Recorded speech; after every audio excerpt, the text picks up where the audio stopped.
حضرت امیر معاویہ رضی اللہ تعالی عنہ کے وصال کے بعد آپ کے بیٹے یزید کو خلافت مل جاتی ہے۔ یزید ایک بدترین اور بدبخت شیطان تھا، شرابی تھا، زانی تھا۔ یزید کو جب خلافت ملی تو یزید سمجھ گیا کہ میری اس خلافت کو حضرت امام حسین رضی اللہ تعالی عنہ کبھی قبول نہیں کریں گے۔ اس لیے یزید نے مدینہ منورہ کے گورنر ولید بن عتبہ کو خط لکھا کہ حسین ابن علی، عبداللہ ابن عمر اور عبداللہ ابن زبیر رضی اللہ تعالی عنہ میری بیعت کو مانیں، اگر وہ بات نہ مانے تو ان پر ظلم و ستم کرنا۔ امام حسین رضی اللہ تعالی عنہ نے یزید کی بیعت کرنے سے انکار کر دیا، کیونکہ یزید آپ کے نزدیک مسلمانوں کی امامت اور خلافت کے ہرگز لائق نہیں تھا، کیونکہ آپ جانتے تھے یزید فاسق و فاجر تھا، زانی تھا، شرابی تھا اور ظالم تھا۔ امام حسین رضی اللہ تعالی عنہ مدینہ شریف چھوڑ کر مکہ شریف تشریف لے آئے۔ اب آپ کو مکہ شریف میں کوفیوں کے ڈھیر سارے خط آنے لگے۔ ان خطوں میں لکھا ہوا تھا، اے امام حسین، آپ کوفہ تشریف لے آئیے، یہاں پر یزید کا ظلم و ستم بڑھتا چلا جا رہا ہے، ہم آپ سے ہی بیعت کریں گے، یزید کی بیعت ہمیں ہرگز قبول نہیں ہے۔ آپ نے حالات کو سمجھنے کے لیے اپنے بھائی مسلم بن عقیل رضی اللہ تعالی عنہ کو یہ کہہ کر کوفہ بھیجا کہ جاؤ، جا کر وہاں کے حالات معلوم کرو، وہاں کے حالات کیسے ہیں۔ جب حضرت مسلم بن عقیل رضی اللہ تعالی عنہ کوفہ پہنچے تو وہاں کے لوگوں نے بڑے ہی احترام کے ساتھ آپ کا استقبال کیا۔ حضرت مسلم بن عقیل کے ہاتھوں میں 18,000 لوگوں نے بیعت کر لی، اور حضرت مسلم بن عقیل نے اپنے بھائی حضرت امام حسین کے نام ایک خط روانہ کر دیا، جس میں آپ نے لکھا کہ یہاں کے حالات بالکل صحیح ہیں اور 18,000 لوگوں نے بیعت بھی کر لی ہے، لہٰذا آپ کوفہ جلد سے جلد تشریف لے آئیں۔ لیکن جب یزید نے ان لوگوں کو دھمکیاں دی تو وہ لوگ اپنی بات سے مکر گئے اور امام مسلم بن عقیل کو شہید کر دیا۔ کوفہ کے حالات اتنے بدل چکے تھے کہ وہ لوگ جو حضرت مسلم بن عقیل سے محبت کا دعویٰ کر رہے تھے، اب وہی لوگ آپ کی جان کے دشمن بن گئے۔ وہیں دوسری طرف مکہ میں مسلم بن عقیل کا بھیجا ہوا خط حضرت امام حسین تک پہنچ چکا تھا، جس خط میں لکھا ہوا تھا کہ کوفہ کے حالات بہت اچھے ہیں، آپ جلد سے جلد تشریف لے آئیں۔ لہٰذا حضرت امام حسین نے فوراً کوفہ جانے کی تیاری شروع کر دی۔ حضرت امام حسین اپنے تمام اہل خانہ کے ساتھ کوفہ کے لیے روانہ ہوئے۔ یہاں امام حسین کوفہ کے لیے چل پڑے۔ امام حسین ابن علی کو حضرت مسلم بن عقیل کی شہادت اور کوفہ کی بے وفائی کی خبر اس وقت ملی جب آپ مکہ شریف سے کوفہ کی طرف روانہ ہو چکے تھے۔ جب آپ کوفہ شہر کے بالکل قریب پہنچ گئے تو آپ کو یزیدی فوج نے روکنے کی کوشش کی۔ حضرت امام حسین نے فرمایا کہ میں تم لوگوں کے بلانے پر ہی کوفہ شہر میں آیا ہوں، اگر تم لوگ چاہتے ہو کہ میں کوفہ میں نہ آؤں تو مجھے واپس جانے دو، میں جانے کے لیے تیار ہوں۔ یزیدی فوج نے حضرت امام حسین کو کوفہ شہر میں داخل نہیں ہونے دیا، لہٰذا حضرت امام حسین نے اپنے پورے قافلے کے ساتھ اپنا راستہ بدل لیا۔ چلتے چلتے جب آپ ایک چٹیل میدان میں پہنچ گئے تو آپ نے ایک شخص سے سوال کیا کہ یہ کون سی جگہ ہے؟ اس شخص نے کہا اس جگہ کو کربلا کہا جاتا ہے۔ آپ نے فوراً اپنے پورے لشکر کو حکم دیا کہ یہیں پر خیمہ لگا دیا جائے، لہٰذا اس طرح سے حضرت امام حسین کربلا میں پہنچے۔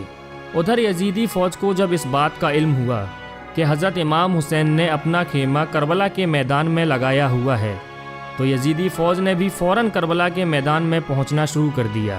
یزید کی جو فوج کربلا پہنچ رہی تھی ان کی سپہ سالاری ابن سعد کر رہا تھا۔ حضرت امام حسین نے ابن سعد سے کہا کہ یا تو تم مجھے یزید کے پاس لے چلو یا پھر مجھے اپنے شہر مکہ واپس جانے دو، لیکن ابن سعد نے ان دونوں باتوں میں سے کوئی بھی بات قبول نہیں کی اور وہ آپ کو بیعت کرنے پر مجبور کرتا رہا، لیکن آپ نے اس کی ایک بھی بات نہیں مانی۔ دن گزرتے گئے اور 3 محرم کا دن آ گیا۔ اب ظالم یزید نے امام حسین کے سامنے 22,000 سپاہیوں کا لشکر بھیج دیا۔ دوسری طرف حضرت امام حسین کے ساتھ 82 لوگ تھے، جس میں عورتیں اور بچے بھی شامل تھے۔ کتنی حیرت کی بات ہے کہ یزیدیوں میں امام حسین کا اتنا خوف تھا کہ جہاں امام حسین صرف 82 لوگوں کے ساتھ میدان کربلا میں تھے، جس میں عورتیں اور بچے بھی شامل تھے،